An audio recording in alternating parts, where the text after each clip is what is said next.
Today we're going to talk about why having too much volume is killing your gains. Anti. If your goal is to build an aesthetic physique / muscle, this is purely for training for muscle, which the best way to train for muscle is hypertrophy training. Hypertrophy training. So hypertrophy training is basically training with load / weight. This weight could be body weight, external weight, better technique that makes more weight, quote unquote weight, on the muscle. Like basically, a variant of push-up is harder than this variant push-up. Like one arm push-up is harder than two arm push-up, right? So you add to the weight on one arm push-up, something like that. But you train with weights to simulate muscle. Basically, to make micro tears in the muscle and then go home, recover those micro tears, and those micro tears become bigger fibers, which muscle is built. Okay, muscle is built through hypertrophy training. So why is training with too much volume can reduce and kill your gains? What does that mean by killing my gains? Is that I mean that muscle reduce. Yes, even make your muscle smaller. I'm not even saying about, oh, okay, you will not grow muscle.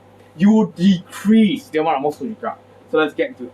Today I'm preparing for you these two charts that represent the amount of volume / set effectiveness. How effective is the set? And the next thing is, how fatiguing will that set make you by time?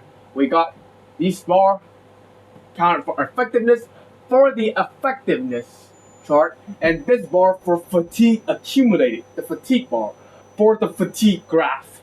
So this will be go on for this example right here. The example for both of this chart will be the same. That you will do train chest for 5 sets to failure. All 5 sets will be in one session. So how will these 5 sets look like in compared to like how much gain will you get compared to how much fatigue will you get for each set? So let's get into it. As you can see on this effectiveness chart right here, we got set 1, set 2, set 3, set 4, set 5.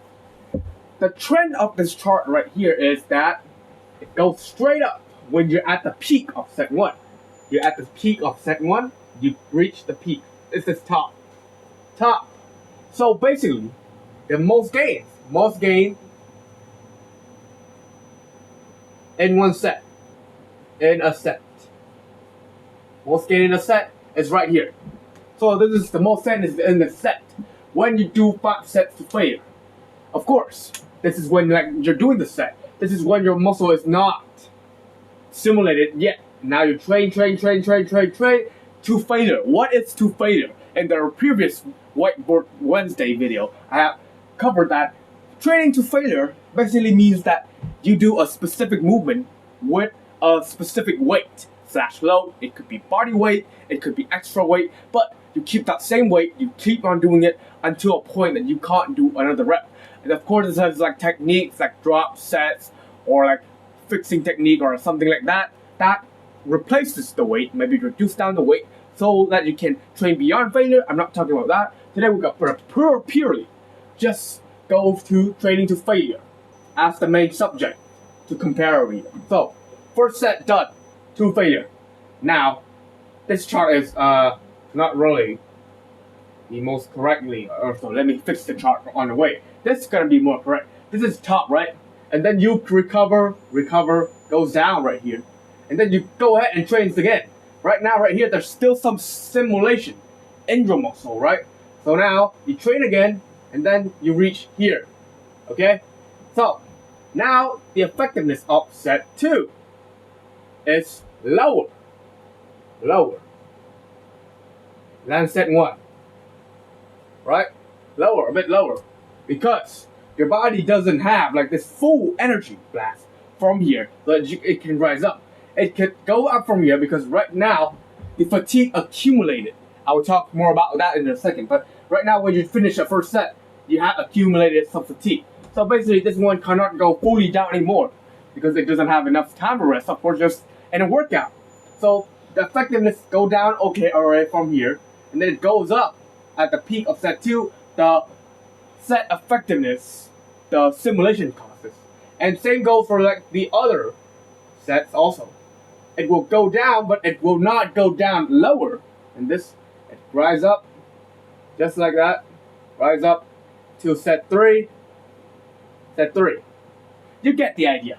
It basically means that in a workout, you will not fully recover your muscle to the point that before you hit your workout and then all the glycogen are still there, all the energy, the carbs are still in there to get to the best pump possible. You got the best pump possible in your first set. If you push to failure on all these sets, basically the same intensity, then this set done, less energy, push to next set, not as much energy as previous set, so not as much of a pump, leading to not as much as an effectiveness. So set 3, set 4, set 4, set 4, okay, like this, and set 5. So it just keep goes up and down, up and down, up and down, up and down like this, until that you're too fatigued. Like you do not, like, look at this. This is how much effective set 5 to failure is compared to set 1. This looks like about 1/3 of set 1. So you train with the same freaking intensity, same effort, but you only get 1/3 of the result. Like, would you go do the same job as someone else, do the same task, and they get 3 times more salary than you? Of course you're doing something fucking wrong. Maybe you're not even doing something wrong. They will just shit on you. So, you're training with the same intensity, doing the same job, just because you're more tired after time by time by time. Of course you can still get more gains, but at the point you know that it will be low, super low, until like, oh, it's not worth it at the end of the day. For me, at this point, it's not worth it anymore. So, the top set right here, set number 1, is the most effective. The effectiveness slowly, gradually climbs down. So that's the trend of the chart. For each set, if it's pushed to the same intensity, same to failure, okay, it will have gradually go down effectiveness. But we cannot say the same for the amount of fatigue accumulates. So the graph for the fatigue graph, as you can see right here, is slowly and gradually rises up after each set. Why is this the case? Because, okay, set 1, you hammered your muscle. Your muscle is damaged. Your muscle is pumped. Your muscle has created those micro tears or hypertrophy ready for you to go home and recover, and you can get some gains from it, because gains is basically a 2-step process. Damaging your muscle to make micro tears, and then go home, recover it, recover those micro tears into bigger strands. So, after a set, those micro tears have already been made. So if you continue doing more workout, doing more set for that same muscle group, more micro tears will be made, more fatigue, and then you do another set, more fatigue, and then another set, more fatigue, and then more fatigue. It keeps stacking up more and more and more and more. Probably around 1.5 times more fatigue was accumulated after each set. But that was 1.5 times more fatigue. It's not that much, whatever, bro. Look at this. Set 1 gives you the best result. Probably around 50 to 60% result. But gives you like 1/3 of the fatigue. 1/3, maybe even 1/4 of the fatigue if you just push it to set 5. But if you just keep pushing to set 5, set 2, set 3, set 4, set 5, all of these effectiveness probably almost equals to set 1. Almost. Right? So, logically speaking right here, set 1 is the most logical thing to do because it gives you the most amount of result for the least amount of risk and harm. If you just keep pushing it, it will be illogical to just push it right there. Like, oh, you get less result, more chance of injury and more risk. It's not logical to train. Of course, if you're here to maximize going for, oh yes, bodybuilding competition, maximizing my gains, oh, become the next Frank Zane, something like that. Yeah, it's logical for you to do this much, and you're willing to take the risk. But for me, I think like us young teenager, we have a lot to cover: school, work, anticipation from parents, all sort of stuff. Get ready for our future. Then, if you don't have too much time to stay in the gym, I would say around set 1 to set 2 to do is the sweet spot, because the fatigue accumulated will not be like skyrocket. It will probably be 1/3 if you just train to set 5, and you will get around 80% of the gains in set 1 and 2. Okay, with only 1/3 of fatigue. Right here.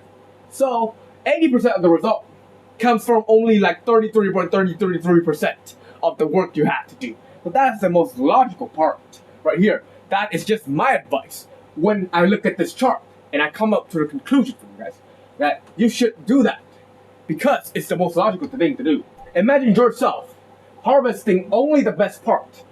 Would you just like, oh, okay, if I get 80% of the result, I will look mediocre? No. If you just imagine yourself this, okay, I learned that, okay, I can push myself hard for only around 2 sets. I can get 80% of the result. And I can save the time I do on these 5 sets, focus on other muscle groups for it to get 80% of the result, reduce drastically the time I have in the gym, and still gets a massive gains. Like, still, imagine a person does all these 5 sets for every single muscle group. He has to stay in the gym for like 3 hours. Unfortunately, if he loves to stay in the gym, that's on him. That's very good. But like, if gym is his life, okay, he can push it to 5 sets. But if you have other ambitions, if you like have school stuff, you're a busy young man, then imagine you just do these 2 sets for like 3 muscle group, get in the gym, get out of the gym, done quickly, get the best pump possible. And then you think that, okay, let's just assume that you'll get your dream physique. Follow this 5 sets routine. You get it in like 2.5 years. With this 80%, just think of it. You probably will get it in like 3 years. 3 years. Maybe even shorter than that. Because 80% is still strong. It's like having A compared to like A+. Of course, you will not be like the top student in the class, in the whole school. I forgot what the word is. It's like the valedictorian or whatever.